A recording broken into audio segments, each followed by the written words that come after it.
Welcome back mga ka-intro sa ating YouTube channel, at ngayon ay kumalma na din sa wakas sa loob ng isang buwan na hindi tayo nakapamana. Ayan ang ating mga kasama, si Boss Nix tapos si Try TV. Ayan, dito tayo sa spot natin. At syempre, excited na tayong lumusong at mamana, kaya tara na mga ka-intro, let's dive! At ang unang mapapana natin ay isang kanuping. Ayan, good size, kaya agad nating pinana. Dahil matagal-tagal tayong hindi nakatikim ng mga ganitong isda, ay syempre kahit maliliit ay papanain natin. Para naman may pang-ulam tayo at makabenta din tayo. Matagal-tagal din tayong hindi nakapagbenta, lalong-lalo na hindi tayo nakapag-upload. At ayan, sumalubong agad sa atin itong isang danggit. Ayan mga ka-intro, medyo malabo-labo kung nakikita nyo yan, maalbok-albok pa yung tubig mga ka-intro. At pag ganitong mga habagat at galing habagat, siguradong napakaraming isda nito mga ka-intro. Kaya subukan nating mamana dito sa ating spot kung makakarami tayo. At eto, may nakita tayong isang manitis. Ayun, nandun lang sa ibabaw ng batuhan mga ka-intro. At namana kami dito ay taib o yung high tide mga ka-intro. Kaya medyo malilim-lalim, pero hindi natin iindahin ang lalim. Kung marami namang panain, bakit di tayo sisisid? At eto, may nakita tayong isang ilak. Ayan, minsan lang ito magpakita sa atin mga ka-intro, kasi nung nakaraang taon medyo walang nagpakita sa atin. Ngayon lang siguro ito nagpakita, kasi baka season din nila mga ka-intro. At ayan, nakatali tayong ilak, isang ilak lang yung nadali natin. Ayos, awan ko doon sa mga kasama natin kung nakailan silang ganito mga ka-intro. Napakasarap nitong prituhin. At ayan, kung nakikita nyo, napakaraming samaral, 4 na piraso mga ka-intro. Syempre, pipiliin natin yung medyo malaki. Ayan, ito, medyo malaki na talaga ito mga ka-intro. Nasa isang palad ko na ito mga ka-intro. At ayan, sinundan natin, napakahirap niyang tsimpuhan, kasi sayang naman kapag hindi natin sisiguraduhin na patamaan, kasi malaki ito mga ka-intro. At ayan, magkameron tayo ng timing at agad nating pinana. Ayun, ayos. Dito lang tayo sa bandang tabi, pero napakaraming isda. Mamimili ka lang mga ka-intro kung yung malaki o yung maliit bang papanain mo. Syempre, hindi natin papansinin yung maliit. Ang uunahin natin ay yung medyo malalaki. Ayan, ayos. Salamat sa Diyos at kumalma yung dagat. At ayan, nakapamana tayo at may i-upload ulit tayo. At dito ay may nakita tayong isang danggit. Ayan, ayos. Medyo maliliit yung danggit na napapana natin, pero nung nakaraang taon napakalalaki ng danggit dito. At ito yung napakamahal na isda o tinatawag na bisugo o arakya mga ka-intro. Ayan, napakamahal ng kilo niyan mga ka-intro. Anong ginuwahan ito? Anong sarap nitong prituhin mga ka-intro. Ayan, ayos. Salamat sa Diyos at kumalma agad nang tayo ay nakapamana na din. Dahil napakatagal nating nag-intay na kumalma, dahil talagang hindi tayo nakapamana. Ang last upload natin, yun yung ating huling pamana. At ito ay may nakita tayong isang manitis, isang uri ng manitis mga ka-intro. Ano bang tawag ninyo dyan mga ka-intro? Ilagay nyo dun sa comment section para malaman namin kung anong tawag nyo dyan. Yan ang tawag dito sa amin, yan ay manitis mga ka-intro. Ibang klaseng manitis ito, kasi yung manitis na iba ay marami talagang klase ng manitis mga ka-intro. At ayan, may nakita na naman tayong isang danggit. Ayan humihiga pa mga ka-intro at agad nating pinana. Ayun, ayos. May pang-ulam na naman tayo at sana ay makabenta rin tayo, nang sa gayon ay magkapera naman tayo. Matagal-tagal tayong hindi meron ng income kasi habagat. Kaya ayan, tis-tis muna. At ilang linggo din kami hindi nakapag-ulam ng ganito. Ayan, kung nakikita nyo, ilang piraso yan mga ka-intro, 4 na piraso. Kaso isa yung tinama natin ay 2, kaso hindi bumaon yung ating sima. At ayan, agad tayo ng reload at hinabol natin yung isa pa, yung ganito ring kalaki. Yung 2 ay medyo maliit lang ng konti dito sa napana natin, pero susundan natin itong kasama nito, yung natamaan na natin, kasi mahina na yan. Eto mga ka-intro, Ayun, sapul mga ka-intro, ayos. Good size na samaral mga ka-intro. Napakaraming samaral kanina. Kaso lang di natin tinama ng isang tirahan lang kasi hindi lumubog yung ating sima. Ayan, ayos. Malalapad ito mga ka-intro. Ayan oh. Siguro ay nasa ilang grams kaya ito mga ka-intro. Kayo na po ang bahalang magtimbang yan kasi hindi ako marunong tumingin sa mga grams. Basta't malalaki ay panain na natin yan. Baka kasi makawala pa ay sayang din yan. At ang next target, isa na namang samaral. Ayun, ito yata yung kasama nung ating napana kanina.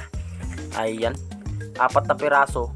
Kaso nagsilanguya na yung dalawa, hindi na natin naabutan. Pero goods na ito, pang ulam na ito mga ka-intro.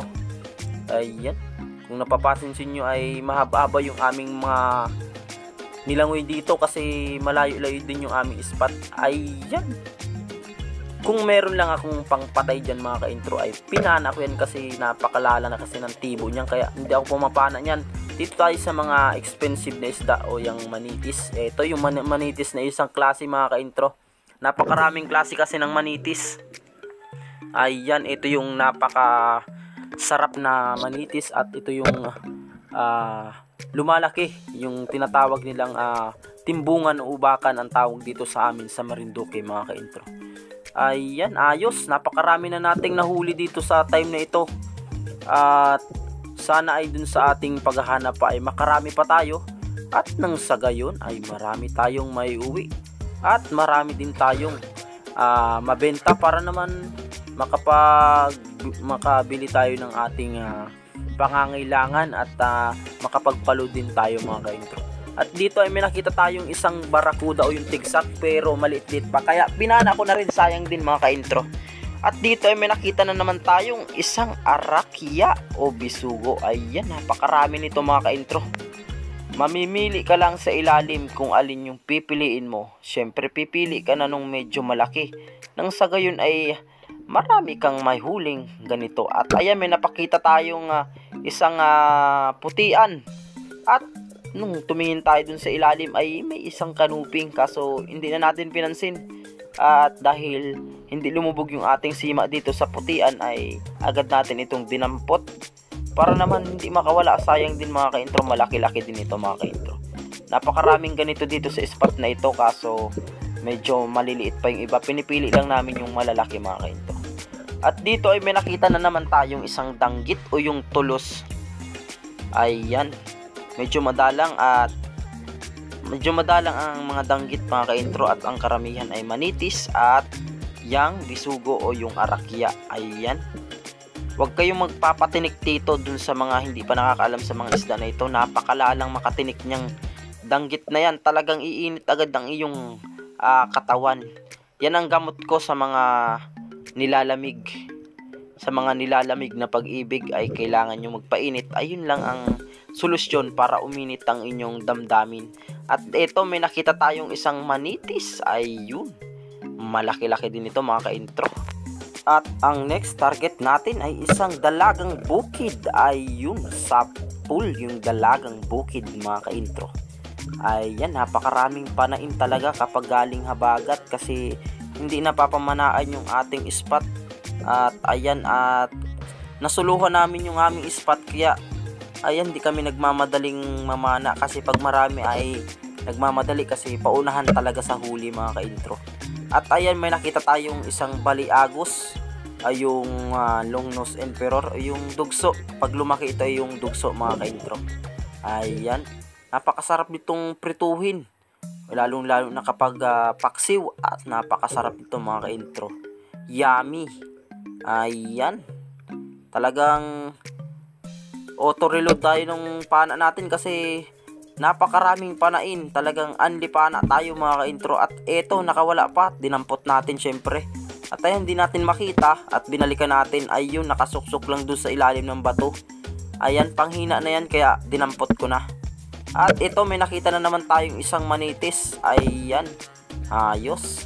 Napakarami nating hindi na videohang isda mga ka-intro kasi hindi natin mapindot yung play button. Akala natin ay napipindot natin yun pala hindi nagre-record. Kaya ayan, yung ibang mga napapana natin ay hindi na natin nare-record. Ayan, napakaganda pa naman ng ating mga napapana na hindi natin nabidyohan, yung mga basugo. Ayan, at dito ay may nakita na naman tayong isang manitis. Ayun, napakalaking manitis nito. Yan yung ubakan o yung timbungan, mga ka-intro. Ayan, napakalakas niya talagang pumilig. Kaya sinusugurado ko yung ating patama para hindi siya mabitas. At nang sa ganun ay hindi naman masayang ang kasa ng ating pana. Ayan, ayos. Sana ay marami ding nahuhuli ng ating mga kasama. Pero sa tansya ko ay napakarami din ng nahuhuli kasi napakarami talagang isda ngayon, mga ka-intro. At dito ay may nakita na naman tayong manitis. Ayan, dyan talaga ang favorite nilang spot o tambayan, mga ka-intro.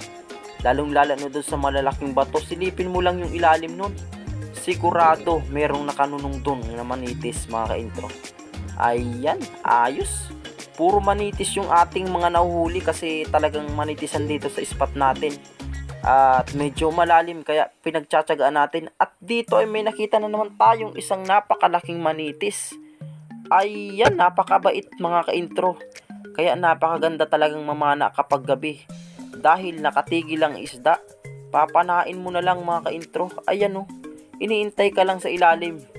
At pag nakamalay ay malas mo lang, mga ka-intro. Ayan, nakikita nyo ba yung mga manitis na yan?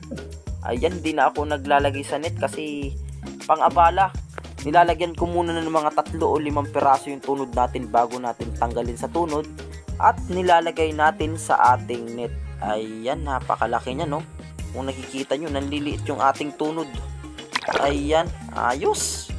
Napakarami na nating nahuli. At dito ay may nakita tayong isang manitis ang nakita natin, pero sumugod itong isang malaking barakuda. Ayun, talagang napakalakas pala nito, mga ka-intro. Halos dalahin yung tunod natin. At medyo maiba yung tama niya. At dinadakot natin ay nagapang umbang. Napakatalas pa naman ang ngipin nito, mga ka-intro. Kaya dapat ay mag-ingat tayo sa pagdampot nito. Ayan, napakalakas niya, mga ka-intro. Gusto kong damputin yung ulo kaso baka tayo makagat. Kaya pinanghina ko muna bago ko damputin. Ayan. Ayan, mga ka-intro, napakahirap ko dyan kasi napakalakas. Nang hirap damputin. At ayan, nadampot ko na rin sa wakas. Ayun, ayos.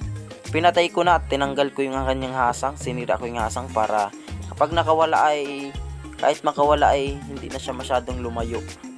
Ayan, siguro ay nasa kalahating kilo ito, mga ka-intro. Siguro nasa 3/4 itong barakuda na ito. Malaki din ito, mga ka-intro. Sayang yung napana natin, magkasama kasi ito, 2 piraso ito. Kaso yung isa ay hindi natin napana kasi lumayo na. At ayan, may nakita tayo dito ang isang danggit. Ayun, hindi na natin mailagay dun sa ating pisnit itong huli nating barakuda kasi hindi ko na malagyan. Sa dami ng nahuli natin ay wala na yung maisilid. At ayun, yun pala yung ating huling pana. At ito yung huli ni Try TV. Ayan, napakalupit talaga nitong mamana. Ayan, napakasarap ng mga nahuli. Isang malalaking kasag, tapos isang malaking samaral. Napakarami niyang nahuli. Ayan, si Try TV, ayos. May pangbenta na naman. At ito yung ating mga nahuling mga isda, mga ka-intro. Ayan, hinilira ko para magandang pagmasdan. Ayan yung ating 2 barakuda. Hindi na natin nabidyohan yung isa. At may huli rin tayong isang sugpo. Ayan, mga ka-intro, napakalalaki ng ating mga nahuling mga manitis. At yung iba ay yung primerong huli natin, yung mga maliliit, kasi wala nagpapakita kanina kaya pumapana tayo ng maliliit. Ayan, maraming salamat po sa inyong panonood. Paki-like and share naman ang aming video. At kung hindi ka pa nakasubscribe sa aking YouTube channel ay mag-subscribe ka na para maging updated ka sa aming mga video na i-upload. Maraming salamat po, hanggang sa muli. God bless you po.